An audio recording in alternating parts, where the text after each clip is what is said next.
तो ये बात भी की गई, लेकिन ये केस हवाले से मजीद जो है वो कार्रवाई जारी रही। और इसकी मैं थोड़ी तफसीलात आपको बता दूं कि जो वहां पे बातचीत जारी रही उसमें यह कहा गया कि अमीर आदमी का बेटा हो या कोई गरीब आदमी का जुर्म है। लतीफ खोसा ने ये बुलाया दिए और डीएसपी का बेटा था, इसने पहले थप्पड़ मारा, लतीफ खोसा ने कहा, और मकसूल के अहले खाना से सुलह हो गई थी, इसलिए ज्यादा बात नहीं करूंगा, लतीफ खोसा ने कहा। और ट्रायल कोर्ट को सुप्रीम कोर्ट ने आजादी से पहले फैसले का हुक्म दिया था, लतीफ खोसा ने कहा। सुप्रीम कोर्ट ने खुद कई फैसलों में दहशतगर्दी की दफात खत्म की, लतीफ खोसा ने कहा। और मजीद सुप्रीम कोर्ट ने कई मुकदमों में खुद दहशतगर्दी की दफात लगाई। चीफ जस्टिस ने भी कहा, अदालत ने मुमताज कादरी केस में भी दहशतगर्दी की दफात दुरुस्त आयद की, हमने किसी केस का नाम नहीं लिया, चीफ जस्टिस ने कहा।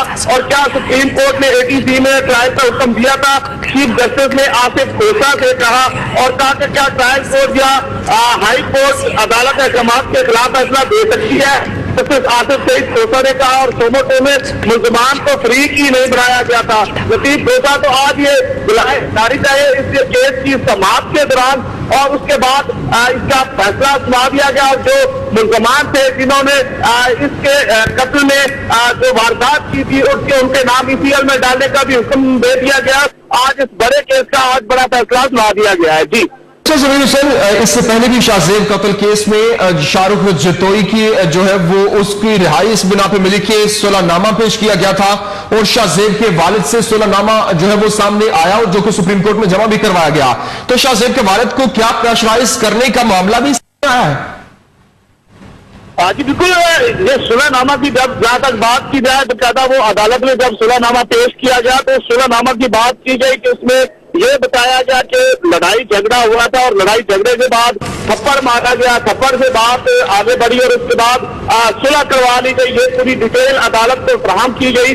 लेकिन जाहिर है कि अब लोटस केस की समाप्ति इस केस के हवाले से तो समाप्त आगे बढ़ी है। बकायदा सबूत जो फराहम किया गया है अदालत को उसी की रोशनी में फैसला दिया गया है। और जो शाहरुख के वालिद है उनको भी बात करने का मौका दिया गया, जबकि जो मकसूल है उनके वकील को भी मुकम्मल तौर पर बात करने का मौका दिया गया। लेकिन अदालत ने तमाम चीजों को देखते हुए मद्देनजर रखते हुए आज ये फैसला आया है। जी बहुत शुक्रिया समीर हुसैन समीर, हमें तफसीलात से अपडेट कर रहे थे।